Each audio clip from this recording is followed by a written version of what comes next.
You have to put aside your, maybe your political feelings or your feelings about the person that you're talking to gain access to the people who need the help. So that's what we were doing. And then 9/11 happened, and my girlfriend, now wife, called me on the satellite phone and said, um, they've just hit Wall Street, she said.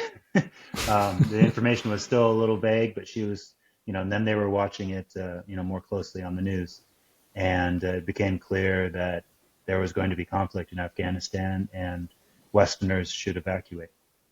Okay, wow. And then, so they were able to get you out to the airport, I'm guessing, or did you guys have to go Well, I some was I back was a routes? stupid young guy. So myself and another Irish guy, uh, we were very courageous, and we said, no, we'll Yeah. stay behind so everyone else can get on the plane. And so it was the two of us left behind on the tarmac, and everyone else got on a plane first. And we were there about another 2 days, and then we flew out. Wow. And then after that, the effort, as usual in these situations, is you evacuate and then find your way back in. And because, as you said, I'd been in the Peace Corps in Kazakhstan, I knew Russian, so I was able to make my way back across to the border between Uzbekistan and Afghanistan. And they were firing the AK-47s to have the little barge go across the river while the Wow. Americans were bombing downriver, and these volcanoes of smoke were going off while the barge was trembling, and made my way back in, and we started reestablishing health services basically from the north, following the front lines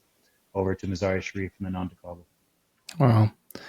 So for those of us Americans that find it time-consuming and difficult crossing the Canadian border, how would you compare leaving Afghanistan during the emerging war and the backlog Yeah. trying to get across it? No, I mean, talking about waiting in line, we were sitting in the Russian Volga taxis on the border, and I thought someone was bouncing on the bumper, like a bunch of frat boys, and it was actually the bombing down the river that was shaking the car up and down.